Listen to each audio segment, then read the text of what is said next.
Hey guys, welcome back to my YouTube channel. My name is Adeze Aduaka. If you're new here, please don't forget to click the subscribe button down below. And if you're already a subscriber, don't forget to give me a thumbs up if you enjoyed this video, and please drop your comments. I always look forward to seeing them. Now, I have done a video about feminine hygiene before, you know, how to level up your feminine hygiene in 2023. I did a part 1 and I promised I was going to do a part 2, you know, to shed more light or to talk about other tips that I didn't talk about in the previous episode. And you know, the feedbacks from the first episode was really great. People were asking, oh, we need more tips, and that's why I decided to do a part 2 on how to level up your feminine hygiene. Now, the first tip that I'm going to be sharing today is for you to drink a lot of water. I know people say, is this a tip? But yeah, it's an important tip. It's an important thing to do. Water is very important.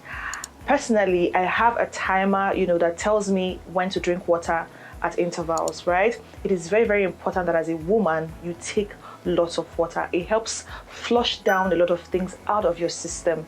And also it makes, you know, down there really nice. It really helps it. So water is really good. Cut down on junk food, cut down on carbonated drinks. I personally, I can't remember the last time I had carbonated drinks like Coke, Fanta, Pepsi, all of that. I'm not saying you shouldn't take that, but once in a while, it should be something that you take once in a while. Instead, take fresh juices, you know, things that, you know, are very good for your health, because it helps your health generally and your hygiene generally as a woman. So take lots of water. It helps, you know, keep your body in check. You go and pee often. When you pee often, you know, take out a lot of toxins out of your body. It's really helpful. But yeah, that's a great tip. Drink lots of water and cut down on junks and carbonated drinks. Now, another tip that I'm going to be sharing is for you to take good care of your makeup brushes and your makeup sponge or foam, whatever it is you call it. But a lot of us tend to ignore that fact that, okay, these are things that you put on your face, directly on your face when applying makeup. A lot of us go out on makeup a lot of times. Some of us use powder, some of us just use foundation, but then we forget to clean our makeup brushes. We just skip them and then allow dirt. That's just, everything just contaminates the whole brushes. It's just, and then we ignore that. But once in a while, you should be able to wash your makeup brushes. Or even sometimes you can just use micellar water and your wipes and just clean off the surface at least, so that whatever germs or whatever dirt that has been on top of it from the previous time which you used it, it will no longer be there. Or even if it's going to be there, maybe in a very minimal quantity or a very small amount, so that you don't carry the same foundation that you used maybe 2 weeks ago and then use it and take another foundation and then put it back on your face. Take care of your makeup brushes. Then your makeup sponges or foam, I don't know how you guys call it, but I think I call mine my makeup foam. I use hot water, or rather warm water, because it helps take away the dirt faster. And then I use soap, like normal liquid soap, any liquid soap that you have, just soak it in that hot water or warm water, and before you know it, in few seconds the dirt is off. I always do that before I apply makeup back on my face. I cannot afford to use a foam that I've used before to apply makeup and then bring it back and reapply on my face. Come on, it's just, I don't know, I just feel like it's too dirty, and you need to get these things washed. It doesn't take time, just a few seconds, and then you clean off your makeup brushes and all of that. So please make sure that your makeup brushes are well washed, and your foam, makeup sponge, whatever it is you guys call it, is well washed and clean before your next makeup session. Now, another tip that I'm going to be sharing today will be for you to use wipes, makeup wipes, baby wipes. I personally recommend using baby wipes to clean up, you know, your female parts. Reason being that tissue sometimes does not really clean off that surface the way we want it to. You know, sometimes people even recommend water. They say water is like the best thing to clean yourself up, and it's always very necessary to carry these wipes around, especially maybe during your monthly flow or when you feel like you're stepping out and you need to go somewhere, because there's some places that you will go to and then you don't have tissue there. So what now happens? Won't you clean yourself up? Maybe after peeing, you need to clean yourself up. And the reason why I recommend makeup wipe is because it has liquid in it. That liquid is really important, so that if there's no provision for water, instead of you carrying water, you know, from the wash hand basin down, you just use your makeup wipe, you just cleanse it off, and then you wash off your hands. So it's always good. It comes in really handy. Maybe if you have a stain on your clothes, or if you have a stain on any part of your body, you can easily just use your wipes and clean it up. You know, because there's that liquid, it cleanses the whole place very quickly and neatly. You know, but when you use tissue, it might leave some residue. So it's always good to have wipes, some baby wipes in your pocket, so you can have maybe a small bag where you can pick up some pieces and then wrap it up. Some people use like normal female wipes, but I just recommend baby wipes because then it doesn't have anything that might cause irritation to my skin or like anybody's skin. I feel like it doesn't have much irritants. I mean, if it is good for a baby, it should be good for me. So that's why I would recommend baby wipes. I use Angel. I think I've always used Angel. I really like the way it is. I like the texture of the wipe itself, and I like the fact that it has a lot of water, a lot of moisture in it, so it helps clean me off anytime I'm dirty. I just always have it handy. So girls, always have some makeup wipes with you wherever you go. Now, a lot of us pay so much attention to our face, you know, our body, our fingernails, that we tend to forget our feet.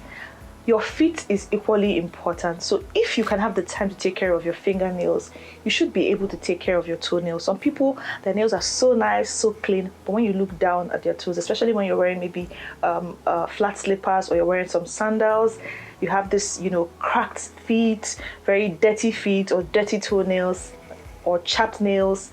I mean, it looks somehow. So the same way you pay attention to your fingernails, you should be able to pay attention to your toenails as well. Get a pedicure at least once a month. That day you're going to go and get your fingernails done, get your feet done as well. So if you're someone who cannot afford to get a pedicure once a month, you can always do it at home. Get a scrub or something and just scrub your feet. Give your feet some tender care, you know, have a gel polish. I personally use gel polish because it lasts me a longer time. I love to use neutral colors like white, black, nude for my toes. Yeah, then I like to use like more colors that pop on my fingernails. So take your time off and take good care of your toes. Don't leave your toenails really dirty. Don't leave it chapped. You know, a gel polish is all you need. Some people like to fix their toenails though, but for me, I don't find it healthy because I've had a very bad experience with fixing nails on my toes. I hit my leg somewhere and trust me, it was painful. It was really painful. I think I bled. Yeah, I think I bled the time I fixed my toenails. It was a terrible experience for me. So since then, I taught myself that I would never fix my toenails again. It was really painful for me. So I just use gel polish on my toenails. I don't really put anything else. And maybe I could put acrylic to it, you know, to make it look thicker. But for fixing my toenails, I personally wouldn't recommend. But if it works for you, do that. Keep your toes clean as well. Do not ignore it. Take your time, have a good pedicure, or do it yourself at home. And I mean, just keep your toes clean. Now, if you're a lady that sweats a lot, someone like me, I sweat. I can't stay somewhere that there's no AC for 30 minutes. I'm gonna sweat, like dripping sweat. So if you're someone who sweats a lot, you should always use an antiperspirant. Now, we have deodorants and we have antiperspirant, right? Now, deodorants can help take care of the odor, but an antiperspirant will help keep you dry all day long. So invest more in antiperspirants if you're someone who sweats a lot, because then it has, you know, a dual action. It takes care of the odor and takes care of the sweat. But if you're someone who feels like, okay, deodorants work for you, that's fine. Maybe you can use a roll-on and love that. But for me, if I use a roll-on, my armpits, my underarms, they're going to be soaked, and you could see the lines on my top or whatever it is I'm wearing, and that's really disgusting. I really don't like to see it. Maybe when I take a picture and I see a mark of sweat on my top, you know. So I just use antiperspirants. They help keep that place really dry and fresh. So when I'm out, I'm not bothered if I'm going to sweat or not. So that's really good. So it combats odor as well, and at the same time, it keeps me really dry, fresh and clean. When I step out, when I'm at home, I use it all the time. I mean, that should be a thing for you. Once you have your bath and you dry your body, the next thing that should follow before your skincare should be an antiperspirant. Very important. It helps keep you fresh and dry all day long. Your underarms or your armpits should not be smelling. You cannot be smelling. Come on, big girl, you should not be smelling. So always have that. So I'll recommend antiperspirant over deodorant if you're someone who sweats a lot. So that's a very good tip that I decided to share in this video. Now, another tip would be exfoliation. I've talked about this in my previous videos, but I want to overemphasize it. It is very good that you exfoliate your skin at least once or twice, depending on the kind of exfoliants that you're using. Now, we have chemical exfoliants, exfoliants that are maybe contained in some of the products that we use. I recommend lactic acid. It's gentle, it's mild. There's mandelic acid as well. If you have products that contain these acids, they're very good exfoliants. So they will exfoliate your skin, but in a very mild way. So if you're not a fan of using products that contain exfoliants, you can use a scrub. And a scrub, you can use that once a week. Yeah, once a week, depending on your skin type. So if you're the type that has a very dry skin, you can use a scrub once a week. Sometimes you can use once in 2 weeks, but all I know is that exfoliation is very, very good for your skin. As a woman, you need to exfoliate. It helps your skin care routine a lot, because then it makes it easier for your skin to absorb skincare products. You can imagine having that glow on your skin. Like, it just makes your skin really glow. There's just something about exfoliating. So always ask questions before you buy your skincare product. You can always ask for, products that contain some exfoliants, something that is not very harsh, something that is really, really mild in certain concentrations or certain percentages. Just use them on your skin so that your skin will glow. It just gives you that, I always talk about skin all the time, because like I always say in my videos, once your skin is good, there are a lot of things you don't bother yourself about. So exfoliation is very, very good. Exfoliate your skin, especially here, your, what's it called, your joints, anywhere you have joints, your elbows, your knees, these places. Make sure that if you're using like a scrub, for example, that you focus very well on these areas, because they're really, really stubborn. So always use a scrub in these areas. That's a very good tip I wanted to share today. Now, there are some ladies that once they notice any sign in their body, the next thing they've gone to buy antibiotics. The solution to every problem that they have is antibiotics.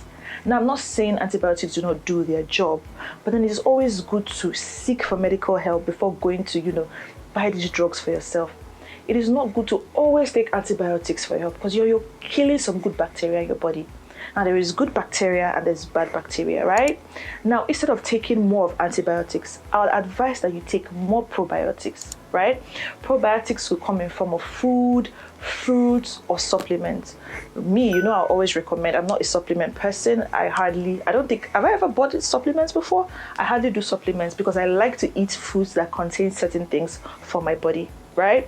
So for probiotics, you can get things like yogurt, olives. These things help build up the good bacteria in your female parts and for your body and for your health generally. So do more of probiotics. If you're a fan of supplements, get some probiotic supplements. I'm not a fan, but you can always do your research, go to a pharmacy, make some ask some questions, because then it builds the good bacteria down there, because then you need it.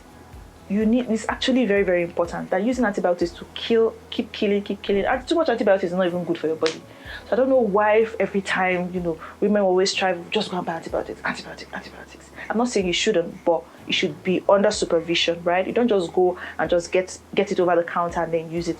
Invest more in probiotics. These help, your vaginal health and your health in general, really. It builds up good bacteria in your body. Now, the last tip for today will be for you to practice safe sex and do not ignore any signs of infection. Now, if you have a partner, I'll always advise that you use protection when you're having sexual intercourse.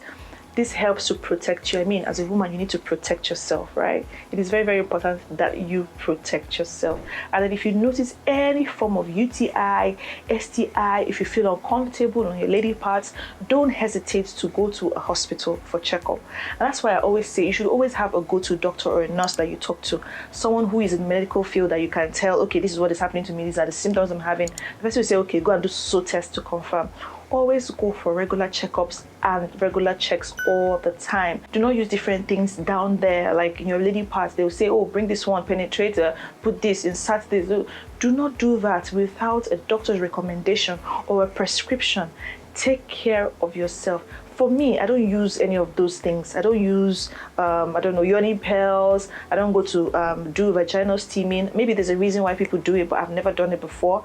But then I just feel like using water is enough. Using warm water is enough. Just make sure that your panties are also very dry before you wear them. Things like this. When you go to a public toilet, do not sit on the toilet seat. If possible, raise it up. Put some tissue there before you use it. These things help control the risk of contacting different infections. Please, ladies, you have to be extremely careful. You don't have to give your body to just anybody out there. Be very careful. Even if you have a partner, insist on using protection. Insist, because you need to protect yourself. If anything happens to you, it is you who will suffer it. Some men, they don't care. What's their own? Once they have freedom, they'll be good. And then most of these symptoms don't even show when it comes to men. It doesn't show on their bodies a lot of times. But for a woman, our body is really open. So once we contract anything, it just shows. It doesn't waste time. You start feeling uncomfortable immediately, maybe in a day or 2 days. You start noticing some sign of funny discharge, some itching, all of that. So you need to protect yourself. Don't forget to wash off immediately after sex. If possible, pee. Take water so that you can pee. It reduces the chances of you getting a UTI. And please, like I said, always consult a doctor before taking any form of medication, just to be sure of exact thing that is happening to you before treatment. Hey guys, I've finally come to the end of this video. I hope you learned a lot. Please, if you did, don't forget to give me a thumbs up, drop your comments, share more if you have to, and I'll always be there to respond. I'm still your girl, Adeze Aduaka. Until the next episode, love you guys. Please guys, keep yourselves clean. You know what I'm saying? Keep yourselves clean. Love you.